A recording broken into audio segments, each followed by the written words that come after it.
All righty. Hello, everybody. Fire away. Dave, when you watch the tape of the botch snap for the Browns, Yeah. how would you coach in that scenario? Is that a case where you would want Tommy to pick the ball up and try to re-punt, or is it a situation where just like he did in the Super Bowl, when he dropped it, he got it off real quick. The main thing is you don't panic. I think, I'm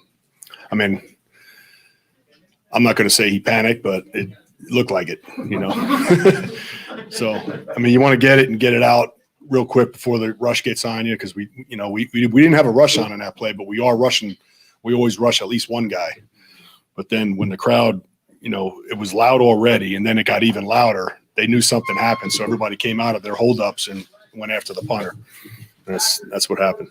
Anything you learned about any of your young guys on special teams on Sunday? Yeah, we always knew Lamons was a good player. And I'm glad we kept him. He really showed up. He had an outstanding game for us. With the 2 tackles and then other things that he did too as well. He was our best player on that day, and he was good. It was good to see. Some of the young guys, it was good for them to get experience. It wasn't necessarily an outstanding performance by any of them, but the game experience was valuable for those guys. You had a kind of a teachable moment. Offsides on an extra point can be pretty costly. Yeah, we learned that. Chris Jones, he knows that. It's just if you looked at the play in detail, the snapper kind of shot his head down real quick and he kind of jumped on that.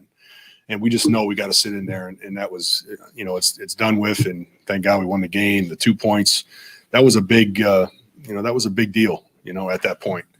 You mentioned Hill now as an emergency returner for you in the past, and Sunday might have called for that. How much consideration did you guys have for potentially putting maybe Hill if you got? Well, we're always, Hill is always available, and he wants to do it. If it was up to him, he'd be out there every down, but we just can't. We just can't. He's just too valuable on offense, and we got to keep him fresh on offense. And, he just does too much for us. But he's a guy that we have, and it's a heck of a guy to have in your back pocket, if you need it.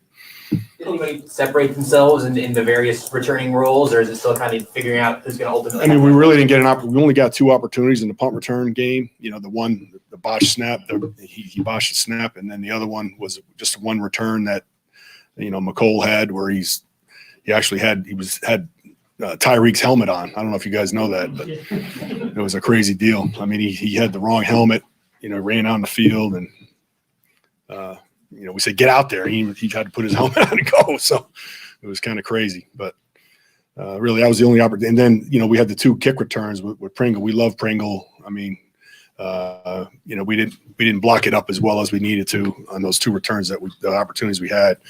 But, we still feel really good about Pringle. And, and Mike Hughes is a guy that we could use on either one. So we feel good there. I was going to say, on that return where Hartman just ran out there, was that just miscommunication on? No, he grabbed, everybody has their helmets on the sideline. He just grabbed the wrong helmet and he was ready to go in. And then he realized he had Tyreek's helmet and we were already coming on the field. And he was like, I need my helmet. By the time we just said, get out there, and he had to go, because it was like the time, he was late getting on the field. You mentioned Chris Lamons earlier. I think Andy also discussed Lamons and Fortune after the game on their punt coverage skills. What stood out to you on what they did in punt coverage? Well, what he remembers is Fortune making a tackle on punt return. He kind of forced him back in because Fortune's not on punt team. Lamons is on punt. Lamons was the one that was making plays on the punt team, and then Fortune made the tackle, or actually forced him back in. Did a nice job forcing him back in after he dropped the snap. And then he also was on another snap on punt return where he did a great job holding up. So Fortune's going to get a little bit more. He'll get more and more this week. He was a guy that definitely showed up in the game. Anybody else? Okay, thanks. See you later.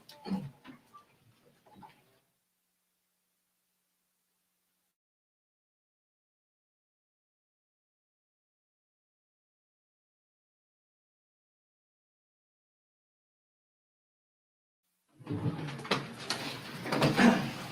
was going to say good afternoon, but it's morning, so I'll say good morning. not quite 12 yet. I don't have much. I'm just going to open it up and let it roll. We had a decent practice yesterday and another beautiful day today, so hopefully we'll have another good one. What kind of challenges do you see Baltimore? I know you got a chance to watch the game Monday night. The team has been successful the last 2 seasons against them. Any new challenges with the addition of Sammy Watkins that offense might bring towards the defense? Yeah, I mean, listen, we know Sammy quite well and how really good he is, and so our guys respect that on the back end. The other thing I know about this Baltimore crew is it's a gritty crew. I came to learn that they play better in situations like this, coming off a Monday night and, tough loss and all that. I expect these guys, first home game, fans will be in there. So we're expecting a pretty tough go at it. It's been a while since Juan's been out there with the ones playing that many minutes or snaps. Your first take on it didn't feel any different because he gets out there a lot on the third down stuff and some other packages we have on first and second down. So I really almost didn't think of it that way. But I thought him and Dan and all the guys, quite honestly, back there did a really good job. I told them Tuesday that I was really proud of the whole group and the way they stepped up in the second half. And I was really proud of the back end guys when we decided to play a little bit more man in the second half, how well they did. You really don't know that going in. And quite honestly, we were expecting to play against number 13 and he didn't play, but that didn't change anything with the way our guys were playing. And I thought they did a nice job with that in the second half. We know you're very forward facing with this part of the week, but Andy Reid right after the game did highlight your halftime adjustments. And I was wondering if you could elaborate a little bit more on maybe what you did differently. Yeah, I mean, listen, I give credit to the assistants we have, to be quite honest with you. I mean, I rely on them to say, I ask them, what are they doing to us? What do we need to do differently? I mean, there were a couple of tweaks in there. Probably the biggest one was we played a little bit more man, but there were some other things. And then you also got to credit the guy when we make a change. You got to have guys that can take that change and bring it out to the field, which our guys did. If that doesn't happen, anything we do good in the locker room doesn't make any difference. So I would credit the assistant coaches and what they did and really what the players did in embracing it. Coach, we talked during the preseason, we were doing the preseason training camp about tackling. Yeah. Obviously, they're two-headed monster, some missed tackles and stuff, and going into this game, they're going to be run heavy. Yeah. What are you trying to work on, Coach? Well, we do as much as we can. Our one padded practices yesterday, so that was an emphasis, and certainly in the individual drills. And then we're always talking. Our term is wrap and release with a padded practice. We want to take care of each other, but I do want the guys to use their arms. And short of that, it's guys mentally getting in their head of how we're going to tackle, mid-target tackle, et cetera, et cetera. There were some missed tackles. We had more missed tackles in this game than we had in the preseason games, which hurt us a little bit. And I'm hoping that changes. Because if we don't make tackles against this crew, they did a really nice job. Yeah. I think I mentioned this before when somebody might have asked about Nick, but I think I did. In the preseason games, it didn't appear to me that in the game was too big for him. And I saw the same thing in this game. I watch him and Matt House and Hitch, Ben, all work while they're sitting down at the bench, and not much phases him. He picks it right up. He'd be one of those guys I say that when we made a little tweak, he went with it. You made a couple nice plays in the open field. I mean, is that part of his game surprise you, or were you expecting? Not really. The one thing about Nick is he's what I call a natural knee bender. I'm not into 40 times and all that. I mean, you don't want 5 flat guys, but I don't get all caught up in how fast they are. They play fast and they can bend and change direction. That's good enough for me, and I think he does that. What makes the Baltimore running game what it is? What yeah. Is it so difficult to defend? Well, number one, this is a no-brainer, right? Number 8, because now you got another guy that can run the football. You got to count for him. And then to me, I think I said this last year. Not only are they really good at edge runs with the option part of football, but they're a downhill come at you and hit in the mouth. To me, now if you only had one of those, you go in there and say, this is what we got to take away. But when you got both of them and you have to plan for both, I think that's what makes it the toughest. How many opponents do you see that can do both those things well? Yeah, I'd have to go through the Rolodex in my mind in the league, but this is not many. No, not many. That said, with reports out of Baltimore that Ronnie Stanley's going to be out for a little while, they're already down a lot of guys in the backfield as well. Yeah. do you prepare for that when you know that you're going to be seeing a different line and a different backfield? Well, to be quite honest with you, we're defending the scheme. This is our feeling. Whoever they put there back at running back is going to be a good running back. And whatever line they put together is going to be a good old line. That's just how we approach it. John Harbaugh does as good a job as anybody when they're injured, when they're coming off a tough week, of getting his team ready to play. I expect that in this game. So we're not taking anything for granted. Those aren't, we don't see weaknesses there. We just see a way of them getting grittier, so to speak. Coach, sorry to keep going back to last game, but with the slow start, how much did you sense that maybe it was some scheme and play issues, and how much maybe Tyrann Mathieu was being missed with maybe getting guys in? Yeah, did we miss Tyrann? Yeah, absolutely. But I want to give a credit to the guys that played. They did a really nice job. That opening game, and I felt this before we went in, was a tough out for us defensively because the offense is completely different than what we see. You follow me? That was completely different. And to try to simulate it was really, really hard. So I knew it might be a little bleedy early. I wish it wasn't as bleedy. But I still credit the guys for what they did in the second half. We haven't seen Frank Clark all preseason. First game looked like he's gearing towards playing on Sunday. What can we expect? What's he looking like? Yeah, I mean that's the hope. We'll find out where we're at. Hopefully, no setbacks. But we need Frank out there. We need his juice, what he can do. I'm anxious to see it too. Other than that, we're just getting him ready to go. A lot of emphasis put on the red zone the off season. Yeah. How do you feel like you fared? I didn't do very good. We got some things to clean up. To me, it was more some alignment things, some assignment misses. And if you make mistakes down there, I mean, an extra 3 yards makes a big difference, right? And that's kind of what happened. So we weren't happy about that. We're just getting nothing we do about it now, except get ready for the next game in the red zone. Yeah, any thoughts, Steve, about Armani Watts? You guys used him a lot more in the second half. You still like using that 3 safety package. Just how do you think he performed? I thought Amani did a really good job. What was good for Amani was that he had a week where he was getting a lot of the reps. Really hard to be a backup in the NFL when the first guys stay healthy and you don't get any reps and they get thrown in the game because they get dinged. And so I think that helped them, and I thought I had a pretty solid game. I did. Just the value of Ty as a communicator. Yeah. And can you speak to that? Yeah, I'll tell you what, I'm not sure I can express how important that is. I mean, I just came off a walkthrough. And just hearing his voice. And I mean, listen, I'm not the only one that feels comfortable with it. The other 10 that are in there, they're the ones that they know he's going to get it right. They listen, they're in tune. But we got other guys that do the same thing, Hitch. And so it'll be good to get him back there, Ty, communicate. Have you had any other players throughout your coaching career where having one guy on or not on the field impacts what you're doing more than Mathieu does? Anyone else at that? The only one that just jumped in my head was Antonio Pierce in New York, when the Mike linebacker. I mean, he ran the whole show. I'd say it's similar for us with Anthony Hitchens, because those guys that make the other 10 better because they're lining them up, those guys are so valuable. And when you're putting somebody else in there that hasn't done it in a while, it's kind of off, But I thought the guys that went in there did a pretty good job. Steve, Orlando Brown was asked yesterday about, if you asked him anything regarding the Ravens offense. His reply was, "I ain't no snitch." Exactly. Have you asked him anything? I think we would somewhere in training camp we were walking off the field or something, and he said something. Yeah, what do you got? But we didn't dive into playbooks or iPads or. I wish there was some big secrets, but Orlando's a pretty smart guy. But we always, as coaches, when you get a player and it's one of those, you worry. Okay, does he actually know what they did? Or not know what they did. So now not with Orlando, but some guys we always say that. Anything else? Coach, with no Tyrann, no Frank, no Willie last week, what's it say about your guys that late in the game they came up big 3 straight times? Yeah, I would. That's what I'm most proud of. That was the first statement I made on Tuesday. Was I'm extremely proud with the way they stepped up in the second half. I'm managing the downside, and we're detailed and we're perfectionists. I wish we hadn't had what happened in the first half to put our guys in a hole and force our offense to do what they did. But it's nice to know we have that kind of offense, and it's also nice to know that the defensive guys can hang in there and step up at the end and do what they did.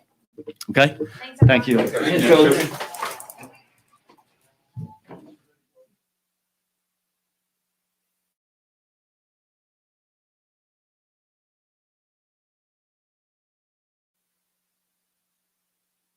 The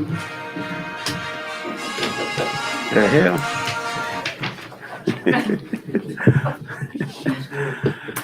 Good afternoon. Hope everybody's doing good. I hope everybody, families remain safe.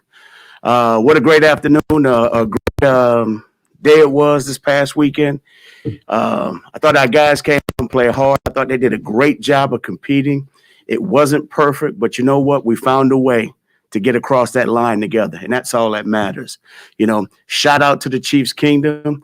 I thought our fans did a hell of a job. That was a great atmosphere to be a part of. But now we're on to the next one. Our guys are working their tails off. We know we have a tremendous challenge up front.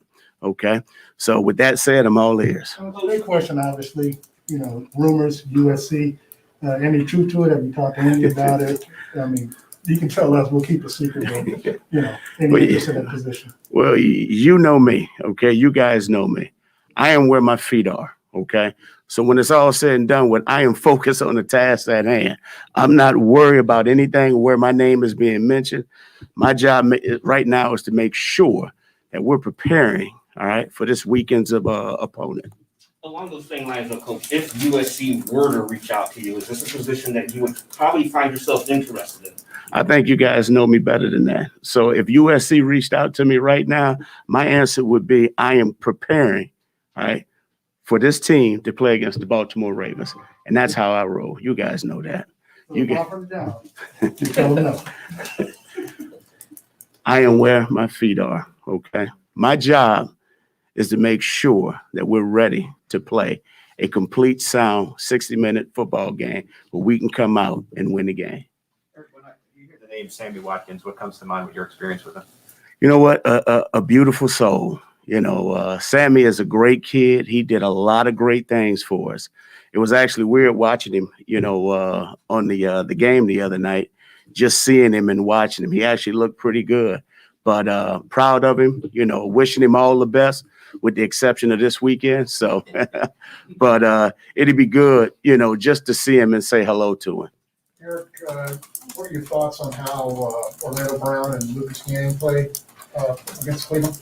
You know what? Like I said, I thought they played hard. I thought they competed. One thing when you're playing in your first game, it's never perfect. But you know what? I thought our guys did a great job of just fighting every opportunity that they had. And when it was all said and done, we gave ourselves an opportunity to win. And that's the thing that I'm proud of. And you know how I roll. It doesn't make a difference what numbers guys put out there. The only thing that matters are the alphabets. We found a way to come home with a W, and that's all that matters. What tells you those guys are going to, if anything, tells you those guys are going to play better this week? You know what? Just because of the chemistry that they've developed. You know, those guys understand the importance of being on the same page. There's some little things that I know Coach Heck is tweaking and making sure that these guys will be sound.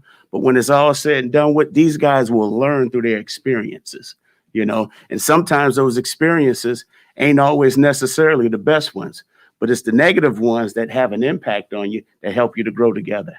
Derek, how important is it to you to get another receiver really engaged in the passing game, and what's it going to take to do that, to have that full go? Well, I think our quarterback does a hell of a job of distributing the ball around. Now, I know certain guys have some high numbers, but, you know, sometimes that happens. But when it's all said and done with, all of our guys are included in everything that we do.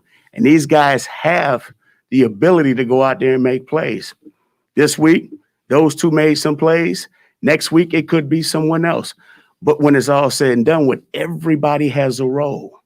Everybody does their part, and everybody understands what it takes for us to make sure that we're on the same page so we can go out there and be successful to win. I know you all find yourself down 8-0 to start the game off, but as a running back, and I know OC, you all ran the ball at a clip of a little over 3 yards a carry. Is that something that's acceptable to you, or would you like to see more from your line in the run game? Because you had 23 attempts, but only 73 yards rushing. And here's the thing. Yes, we would love to run the ball better. But when it's all said and done with, we got to win. Okay. Now, there's some things that we need to clean up. Yes. You know, can we be better up front? Yes. Can we see it a little better from the running back position? Yes. But when it's all said and done with, that's why you play the game. You make sure that you have those opportunities. You find the things that you didn't execute as well. And so you go and work it so you can make sure that we can improve upon it moving forward. But I thought, like I said, I thought our guys did a tremendous job of finding a way of dragging their asses across the finish line when it's all said and done with. What you saw Monday night with the Raiders defense and what you saw from the Raiders defense, what challenges do you see? What are some of the biggest challenges that's going to face your offense Sunday night? Well, I mean, we've played against this team now for the past, this will be year 4 in a row. And Coach Wink, the defensive coordinator, he does a hell of a job. I mean, first and foremost, you got to be able to stop all the blitzes that are coming. You got to have a plan. Another thing, they're going to line up and play man coverage. They're very, very aggressive in what they do and how they want to attack. But when it's all said and done with, we know that you got to line up between the lines and go out and play. Our guys need to just make sure that they're relaxed and comfortable and allow their personalities to show. It's important that we go out and play assignment sound football, but also it's important that we maximize the opportunities that are presented to us. And if you eliminate the mistakes, now you're giving yourself a chance to even go win in a tough environment. Eric, given what you said and where your feet are, I just wanted to ask for some clarity. Are you only wanting to pursue a head coaching job in the NFL, or would you be open to both options if we get to the end of the season and the coaching cycle has possibilities in both college and the NFL? And you know what, Nate? That's a great question. And I'll say this, not to disrespect you or anyone in here, okay? You guys know I'm a focus-driven individual. That's a question that I can answer when the season's over. At this particular moment, my job is to make sure that we're ready to go. And when it's all said and done with, that stuff will take care of itself. I got a bunch of guys here who are counting on me. I always talk to our players about the importance of being accountable to one another. So how can you be accountable to someone if you're allowing distractions to seep in? This is not what we're about here. This is why we've had the success that we've had here, because we find ways to eliminate the distractions and focus on the task at hand. Today is our 3rd down day, so it's situational football day. That's the task that I'm focused on, and I need to make sure that we come away with a good practice so we can give ourselves a chance to have a chance on Sunday to go out and play. On those 3rd downs, Eric, we know the Ravens like to blitz, particularly when they get you in 3rd and long situations. How much of just playing the Ravens year after year helped you in that regard? And was there any certain looks that you saw against the Raiders that you did not see last year? Well, I'll say this. Obviously, they're playing a little bit more zone coverage, which everybody does. But I will say this. Coach Wink is going to be Coach Wink. The Ravens are going to be the Ravens. And one thing that we do know, that's a tough, hard-nosed football team. They have a history there. And so we know those guys are going to be physical up front. They're going to be physical on the perimeter. Our guys understand that. Our receivers know. Our tight ends know. And our backs know. All right? Expect man coverage and react to zone. You got to have a plan.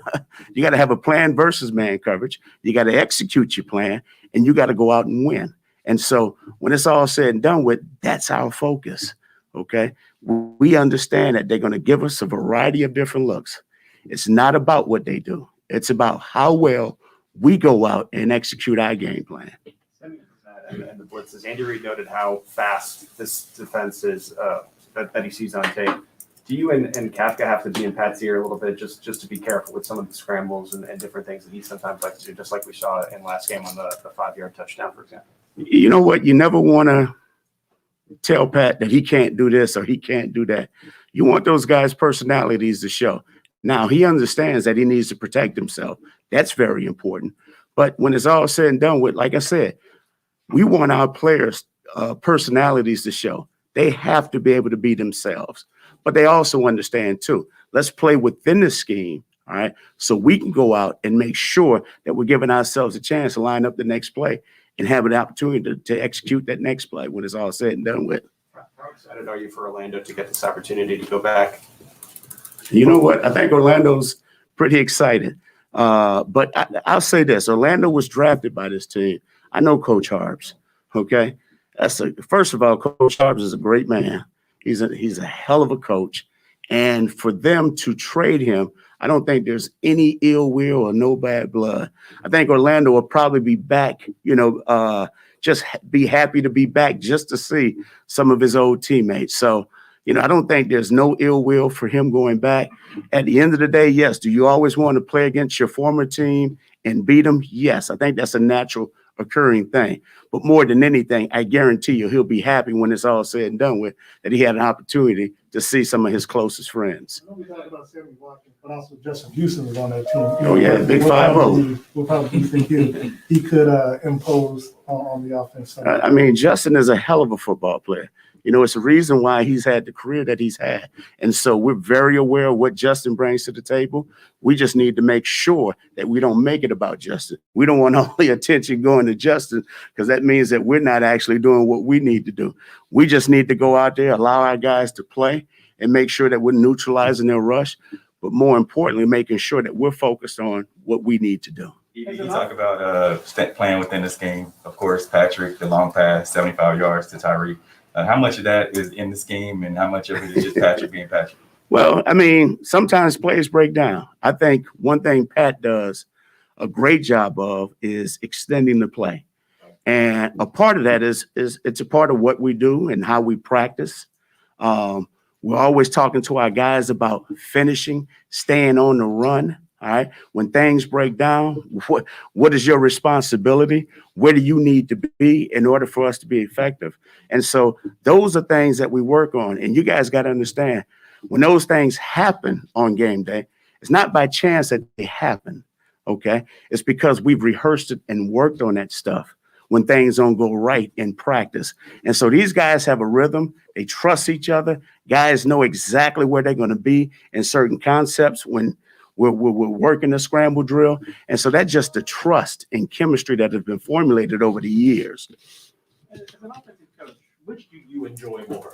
One play, 75 yards, or 14 plays, 75 yards, 7.5 minutes like you did in the beginning? Me being an old running back coach, it's that drive, you know what I mean? Just having the patience to drive the length of the field. Now, don't get me wrong. I'll take any touchdown on one play. Hell, we can have 8 plays and score, 8 touchdowns. I'll be satisfied. But one thing that I've talked to our guys about is making sure that we have the ability to remain patient and drive the length of the field, because certain defenses are playing in certain ways. As you saw, the Cleveland Browns and Joe Woods and his defensive staff, they played more zone. They played everything from the back. They didn't want us beating them over the top. All right. So what they did, they allowed us to make sure that we can chew clock and execute by throwing underneath and making sure that we can sustain the drive. And so those are the things that we need to continue to focus on. All right. It's all about the little things. It's all about maximizing opportunities and everybody understanding exactly where they fit in those particular concepts that we're calling. You guys have a lot of talent in the running back room, but and on Sunday, Clyde got the vast majority of the work. Gerald got a little bit. McKinnon got a few snaps. Do you feel like that's going to be kind of the formula for you guys, or is that more situational for what the Browns are showing? Well, I think, each game presents a different issue. At that particular time, we felt Clyde was the hot hand, so we just allowed Clyde to continue to play. But there's no definitive of role of what we're going to do each and every week. We just want our guys to go out there and play hard and play fast, have a sense of urgency and a sense of purpose, but more important, to be accountable to the next man. That's the things that we worry about more than anything. Coach, you spoke about the blitz earlier, how the Ravens love the blitz. Patrick, throughout his career, has had a ton of success against the blitz. When you watch the film, how do you explain that how he's able to find success against extra rushers coming at him? You know what? He's done a great job of just progressing throughout his entire career. First and foremost, learning the concepts. Second of all, having an understanding of all those different concepts and where everybody fits. Next thing, learning defenses, and then having a great understanding of coverages. And so with all that said, and don't get me wrong, he's a fast learner. And with all that said, now you give him the freedom and the levity to make certain calls at the line of scrimmage. And it makes him dangerous, because now this guy here, he has that vision. He has what we call that pilot vision. He has the ability to see things. And the thing about it, he'll see it, and he knows exactly what the voids are going to be in the defense. So he he sees it as a chess game, whereas you got to think about the moves, 4 and 5 moves ahead of time, before it actually happens. So that's what's fun about him. It's just a strategy and just making sure that he's always, I want to say, not 100% correct, but always has an answer, all right, to what they're doing. Anyone else? Thanks, Coach. All right. Thank you, Coach. Thank you, Coach.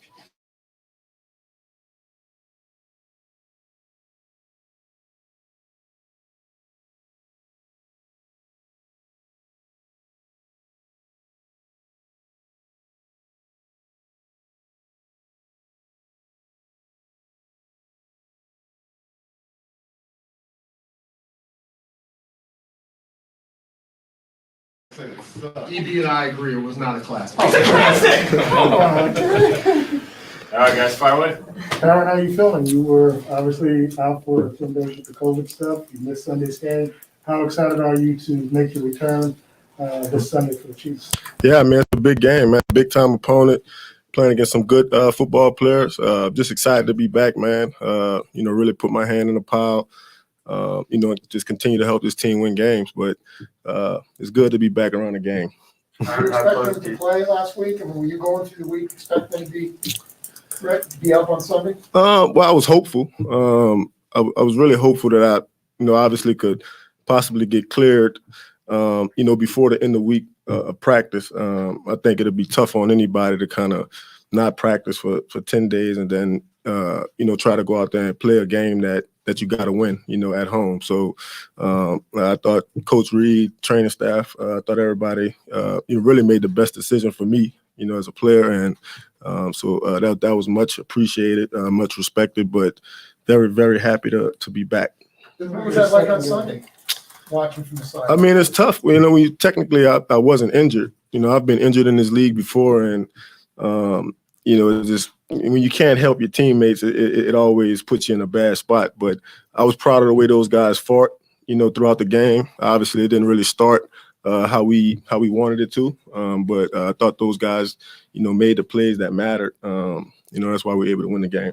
As you mentioned, this is your second game. Physically, you feel like you're 100%? Yeah, I think if I'm not, I think I'm getting there. So I think yesterday's practice was pretty good for me. Just going out there, having a full workload, getting back into the communication, just working with my boys. Anytime I see those guys, my teammates, it always gives you that extra energy, kind of uplift you. So just looking forward to kind of continuing to stack them, and then get in front of the world on Sunday night and and showing what I can do. You were being coached on the sideline. You had the earpiece in your ear. You guys always talk about next man up. What were some of the things you were telling those guys as you guys were trailing? Well, I mean, it's highs and lows in every football game. Whether you feel like you're playing good or bad, it's ebbs and flows. And, but what I was trying to constantly remind those guys is, as long as there's time on the clock, there's opportunities out there to make plays. And, like I mentioned, I think a lot of those guys stepped up, made some plays when it really mattered. How did you feel on Thornhill as you were watching him? Well, obviously I thought, we try to hold ourselves to a high standard, in the DB room. And, I probably thought he didn't start the game how we wanted him to. But, he put his head down, man. He came to the sideline, he took the coaching. And that's all you can really ask for a young player, is to take the coaching, try to learn from it, and then go back out there and make a play or two. And, he made some big plays, in that game. I'm pretty sure it's helping his confidence as he go forward too. You know how film heavy you are. As you prepare for Lamar Jackson, he's obviously going to get some of his, but how do you prevent him from really wrecking a game? Well, I mean, it's mostly a mindset and an attitude. I think the last couple of times we played these guys, we've been getting their best shot. I think last year was probably one of those years that they didn't really do what they're capable of doing on offense. I think this year, this week, they're going to try to come in and just get back to doing what they do well. And I think the emphasis is more on, what we're capable of doing, how we're going to approach this week and, just handling what we can handle. But as much as you get 11 guys to the ball, I think that kind of, helps when you're dealing with, the Lamar Jacksons of the world. The last two years that you played him, they didn't have Sammy Watkins. He was on, he was on your team. What challenges does he present? From what you saw in practice, what you would go up against, and now seeing him on the opposite side of the field. Yeah, I mean, Sam is a great player, especially when he's healthy.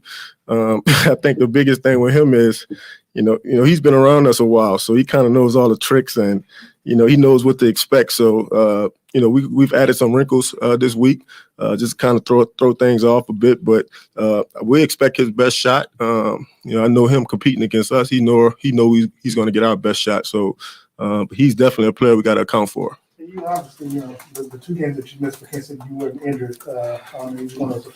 But from the sidelines, how would you grade your DB class for what they did, especially with Mathieu getting the game-winning interception? Well, I think, at the end of the day, we don't want to give up 300 yards passing. But I thought those guys did a great job in man-to-man, especially in the second half of the game. I thought they competed well. And then obviously, like I said, anytime you can make big plays in the game and get the ball back to our offense, that always helps the team. So just looking forward to seeing Mike and Travarius and all those guys continue to step up, and make them big plays, when it really counts. Mike Martindale likes to run a lot of unscouted looks at offenses. As a defensive player, when you guys are running an unscouted look, and something you haven't shown before, what's kind of going through your mind? I mean, is that an opportunity that you see to really be aggressive and get the offense, or are you kind of on guard? I mean, what's your kind of mindset? Well, I think, most defensive guys like me, we kind of like that, because it's our time to kind of, depict to the offense. For the most part, those guys are, making us react. And I think anytime we can, throw something at them to kind of get them off, those is where those big plays happen, interceptions, the miscues on offense, all those things that kind of help the defense. Given how much you love practice, Tyrann, just what did you feel like you missed or what you were longing for to come back into the building? Well, like I mentioned earlier, I just like being around the guys, man. I've been extremely blessed. I don't think I've ever been in a bad locker room. So I've been blessed in that part. But anytime you could come to work, man, and do what you love to do, with people that love to do it just as much as you do, is always uplifting, encouraging. Being out for the reason that you were out for COVID, does that give you kind of a different perspective on things? Well, I think you're always appreciative. I know I am. Just all my life experiences is trying to bottle them up. I think the most important thing is to always be, appreciative, grateful. You never know what tomorrow is going to bring. I know me personally, I didn't think I was, ever going to catch COVID. You know what I mean? So, but I did. And so it's all about how you respond. That's why I like playing football. It gives you a chance to, respond, to adversity, criticism. So I'm just looking forward to the challenge, hoping I respond well for my teammates. Being back at Arrowhead, having all of the crowd noise, and that obviously helped you guys immensely in the second half. Now going on the road, kind of having the opposite, you guys having to now go up against the crowd noise. What's that like for you guys as a defense trying to stay focused? Well, it's important. I think communication is always important, whether you're on the road or at home. But I think anytime you go into an environment like, the Ravens or, Seattle or New Orleans, you got to bring your own juice. Most of the people in those buildings aren't rooting for us, so it's going to be important for us to kind of show up with that attitude, that mindset, and just make the plays that kind of take the air out the building. Thanks, Tyrann. Thank you, sir.